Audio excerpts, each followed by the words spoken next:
샬롬, 말씀 읽어주는 김기훈 목사입니다. 오늘도 기대하는 마음과 사모하는 마음을 가지고 하나님의 말씀 함께 읽겠습니다. 요한복음 21장 1절부터 14절까지의 말씀입니다. 그 후에 예수께서 제자들에게 다시 나타나셨는데 이번에는 디베랴 바다 갈릴리 호수에서였다. 예수께서 나타나신 경위는 이렇다. 시몬 베드로, 쌍둥이라고 하는 도마, 갈릴리 가나 출신의 나다나엘, 세베대의 두 아들, 그리고 다른 두 제자가 함께 있었다. 시몬 베드로가 말했다. 나는 고기 잡으러 가야겠다. 나머지 사람들도 우리도 함께 가겠다고 대답했다. 그들은 나가서 배를 탔다. 그날 밤 그들은 아무것도 잡지 못했다. 해가 뜰 무렵 예수께서 바닷가에 서 계셨으나 그들은 그분을 알아보지 못했다. 예수께서 그들에게 말씀하셨다. 좋은 아침이구나. 아침거리로 뭘 좀 잡았느냐? 그들이 대답했다. 못 잡았습니다. 예수께서 말씀하셨다. 그물을 배 오른쪽에 던지고 어떻게 되는지 보아라. 그들은 그 말씀대로 했다. 순식간에 수많은 고기가 그물에 걸려들었다. 힘이 딸려서 그물을 끌어올리지 못할 정도였다. 그때 예수께서 사랑하시는 제자가 베드로에게 말했다. 주님이시다!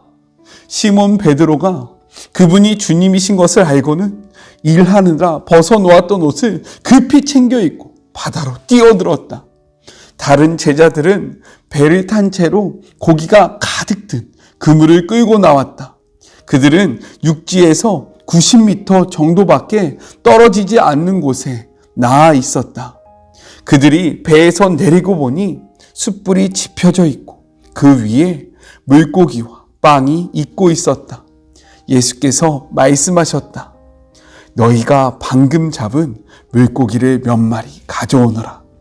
시몬 베드로가 다른 제자들과 힘을 합쳐 그물을 바닷가로 끌어올렸는데 큰 물고기가 153마리나 되었다. 그렇게 많은 물고기가 들어있었는데도 그물이 찢어지지 않았다. 예수께서 말씀하셨다. 아침 식사가 준비됐다. 제자들 가운데 당신은 누구십니까? 하고 감히 묻는 사람이 없었다. 그들은 그분이 주님이신 것을 알고 있었다. 예수께서 빵을 들어 그들에게 주시고 물고기도 그들에게 주셨다. 예수께서 죽은 자들 가운데서 살아나신 뒤에 제자들에게 살아있는 모습을 보이신 것은 이번이 세 번째였다. 이것은 하나님의 말씀입니다. 오늘 말씀을 나누기 전에요. 제가 이 본문을 가지고 저의 삶을 돌아보면서 말씀을 나눴던 시간이 있거든요. 그렇기 때문에 시간이 되시는 분들은 그 말씀, 제가 지금 걸어드리는 이 링크 혹은 제가 댓글창에 그 주소를 올려드릴 테니까 그 말씀을 함께 나누면 더 큰 은혜가 있지 않을까라는 생각을 해봅니다. 저도 다시금 오늘의 말씀을 준비하면서 그때 했던 말씀을 돌아봤는데 저의 삶을 다시금 생각하게 하는 그러한 시간이 되어서요. 여러분에게 추천합니다. 네, 한번 같이 나눴으면 좋겠어요. 오늘 말씀은 내용상 세 부분으로 나눠서 생각해 볼 수 있습니다. 먼저 첫 번째 1절부터 3절 갈릴리에서 고기를 잡는 제자들에 대해서 이야기를 하고 있어요. 요한복음 21장은 예수님께서 부활로 세 번째로 제자들에게 나타나신 사건으로 디베랴 바다에서 물고기를 잡고 있었던 제자들에게 나타나신 일을 기록하고 있습니다. 디베랴는요, 갈릴리 지방의 행정 도읍지였어요. 따라서 갈릴리 바다를 디베랴 바다라고 부르기도 했습니다. 오늘 말씀을 어떻게 시작하냐면요. 제자들을 물고기를 잡으러 가는 것으로 시작하고 있습니다. 그런데 어떤 이들은요. 이를 부정적으로 바라보면서 마치 제자들이 모든 사명을 잃고 옛생활로 돌아갔다라고 이야기를 합니다. 그러나 이와 같이 부정적인 면보다는요. 제자들이 주님께서 고난당하시기 전 그리고 후에 주신 두 차례의 약속, 무엇입니까? 갈릴리에서의 재회 약속을 기억하고 갈릴리로 돌아가 주님을 기다리다가 생계 문제로 인해서 잠시 물고기를 잡는 일을 했다라고 생각하는 것이 더 옳다라는 거예요. 우리 말씀을 통해서 한번 확인해 볼까요? 마태복음 26장 32절입니다. 그러나 내가 살아난 후에 너희보다 먼저 갈릴리로 가리라 라고 말씀하셨다라는 거예요. 마가복음 16장 7절에는요, 이렇게 기록되어 있습니다. 가서 그의 제자들과 베드로에게 이르시기를 예수께서 너희보다 먼저 갈릴리로 가시나니 전에 너희에게 말씀하신 대로 너희가 거기서 배우리라 하라 하는지라 라고 기록되어 있다는 거예요. 그리고 제가 이야기했죠. 이는요, 부활로 세 번째 제자들과 만나는 사건입니다. 그렇기 때문에 제자들은요, 이미 부활하신 예수님을 만난 경험이 있다는 거예요. 부활하신 예수님을 만나고요, 감격을 누렸는데 어떻게 옛생활로 돌아가겠습니까? 그렇기 때문에 그렇게 바라보는 해석은요, 옳지 못하다라고 이야기할 수 있는 거예요. 그리고 무엇보다 부정보다는 긍정으로 이 말씀을 해석해야 하는 이유는 무엇이냐면 이 제자들을 향한 예수님의 책망의 모습이 담겨져 있지 않다라는 사실입니다. 왜 우리가 이 말씀을 베드로와 그의 제자들이 사명을 잃어버리고 삶의 자리로 돌아간 것으로 해석해서는 안 되는지 조금 이해가 되십니까? 우리 3절의 말씀을 같이 한번 읽어볼까요? 시몬 베드로가 나는 물고기 잡으러 가노라 하니 그들이 우리도 함께 가겠다 하고 나가서 배에 올랐으나 그날 밤에 아무것도 잡지 못하였더니 라고 기록되어 있어요.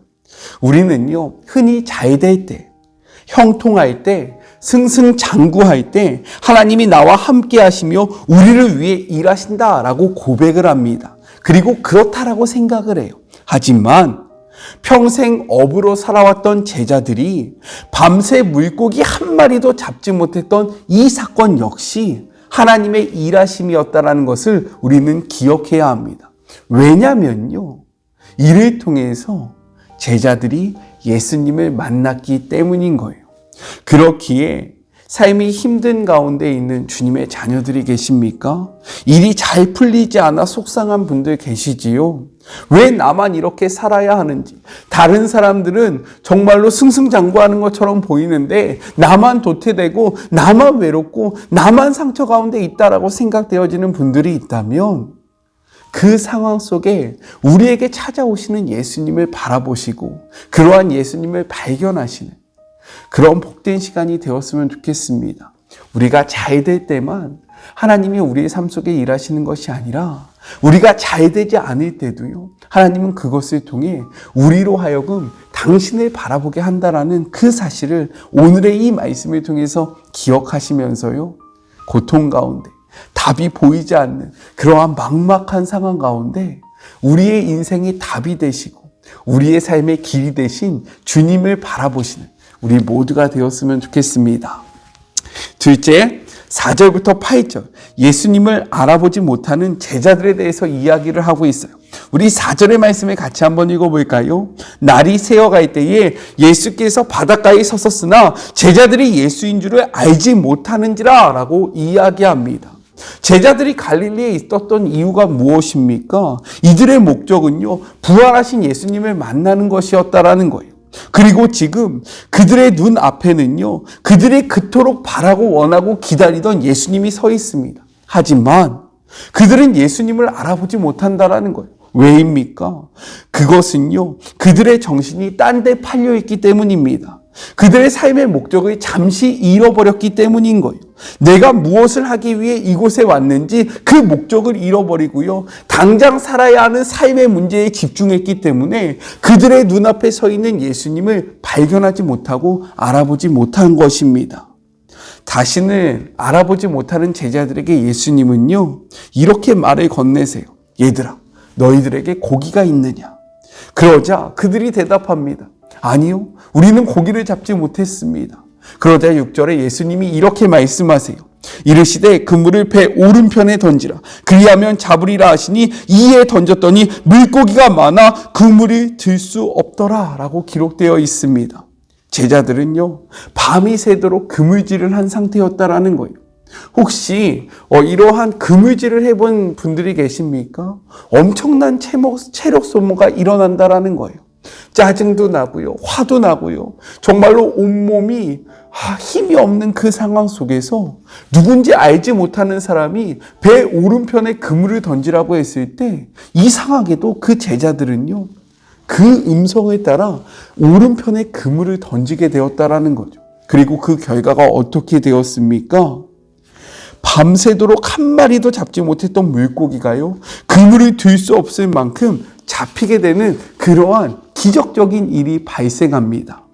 그렇다면 그들은 왜 그토록 지쳐있는 상황 속에서 누군지도 모르는 이의 음성을 듣고 그물을 던진 걸까? 그 이유는 무엇이냐면요, 사실 오늘의 말씀은 누가복음 5장 1절부터 12절의 말씀, 그 말씀이 무엇이냐면 예수님께서 처음에 제자들을 부르실 때의 장면과 매우 유사하다라는 거예요. 그렇게 그들은 이러한 기억 속에서 누군지 모르는 이의 음성을 쫓아 그물을 내리게 되었고요, 물고기가 가득 잡히게 되었을 때 그 음성이 예수님이라는 확신을 하며 7절에 주님이시다라는 고백을 하게 되었다라는 겁니다. 이렇듯 우리가 우리 삶에 집중하다 보면 분명한 목적을 가지고 있다 할지라도 방향성을 잃고 흔들릴 수 있다라는 거예요. 그러할 때 우리는요, 다시금 우리에게 들려지는 말씀을 통해서 예수님을 바라봐야 한다라는 거예요. 목적이 흐려질 때, 삶의 방향성을 찾지 못할 때 우리가 다시금 방향성을 찾을 수 있는 단 한 가지 방법은 무엇이냐? 말씀을 통해서 주님의 음성을 듣는 것입니다. 주님의 음성을 듣고 나아갈 때에 우리는 희미해졌던 그러한 삶의 방향성을 찾을 수 있게 된다라는 거예요. 삶의 방향성을 잃어버린 주의 자녀들이 계십니까? 그렇다면 오늘 우리에게 주어지는 이 말씀을 통해서 우리에게 말씀하시는 예수님의 음성을 들으시는 그런 복된 시간이 되었으면 좋겠습니다. 마지막 셋째, 9절부터 14절, 숯불을 피우신 예수님에 대해서 이야기하고 있어요. 9절의 말씀을 같이 한번 읽어볼까요? 육지에 올라보니 숯불이 있는데 그 위에 생선이 놓였고 떡도 있더라 라고 기록되어 있어요. 예수님은 밤새 추위와 배고픔 가운데 고생한 제자들을 위해 숯불을 피우십니다. 그리고 제자들을 부르세요. 그런데 중요한 것은 무엇이냐? 그 제자들 가운데 베드로가 있었다라는 거예요. 사실 베드로에게 있어서 숯불은요, 아픔의 기억입니다. 왜냐하면 베드로는 숯불 가운데 예수님을 배반했기 때문인 거예요. 우리 말씀을 통해서 한번 확인해 볼까요? 요한복음 18장 18절의 말씀입니다. 그때가 추운 고로 종과 아랫사람들이 불을 피우고 서서 쬐니 베드로도 함께 서서 쬐더라. 이렇게 예수님이 고난당하고 있을 때 베드로는요, 그 숯불을 쬐면서요, 예수님을 바라보며 예수님을 배반했습니다. 누가복음은요, 베드로가 세 번째 예수님을 부인할 때 예수님의 시선이 그 베드로를 바라보고 있었고 베드로와 예수님이 눈이 맞았다라고 이야기하고 있어요. 누가복음 22장 61절의 말씀입니다. 주께서 돌이켜 베드로를 보시니 베드로가 주의 말씀 곧 오늘 밤 닭 울기 전에 내가 3번 나를 부인하리라 하심이 생각나서라고 기록되어 있다라는 거예요. 이렇듯 부활하신 예수님이 숯불을 피운 것은요, 제자들의 지친 몸과 그리고 그들을 따뜻하게 하기 위해서, 또한 물고기와 떡을 굽기 위함도 있지만 그보다는요, 베드로의 마음을 치유하기 위한 목적이 분명히 있었다라는 사실입니다. 부활하신 예수님은요, 베드로의 마음속에 깊은 상처, 자신이 그토록 사랑하던 예수님을 배반했다라는 죄책감과 좌절감을 치유하기 위해서 의도적으로 배반의 현장과 동일한 환경을 만들어서 그의 마음을 만져주셨다라는 거예요. 성경은요, 이렇게 이야기하고 있습니다. 시편 147편 3절의 말씀이에요. 상심한 자들을 고치시며 그들의 상처를 싸매시는도다. 예수님은요, 이처럼 우리의 상한 마음을 아신다라는 거예요. 그리고 그 심령 가운데 우리를 고쳐주십니다. 그렇기에 상처로 인해서 하나님 앞에 예수님 앞에 나아가는 것을 주저하고 계시는 분들이 있다면 오늘의 말씀을 통해서 위로를 받으시고 용기를 얻으셔서 주님께 나아가셨으면 좋겠습니다. 왜냐하면요, 예수님은 우리의 상처를 만져주시고 고쳐주시고 새롭게 하시는 은혜를 베푸시는 그러한 치유의 하나님이시고요, 회복의 하나님이시기 때문입니다. 이러한 회복의 은혜, 이러한 치유의 은혜를 경험하는 복된 하루가 되었으면 좋겠어요. 우리 같이 기도할까요? 사랑의 하나님, 부활하신 주님, 제자들에게 찾아와 그들의 아픔과 상처를 고쳐주심에 감사합니다. 삶의 방향성을 잃고 목적을 잃고 나아갈 때에 다시금 그들이 어떻게 살아가야 하는지 삶의 방향성과 목표를 분명하게 하여 주심에 감사합니다.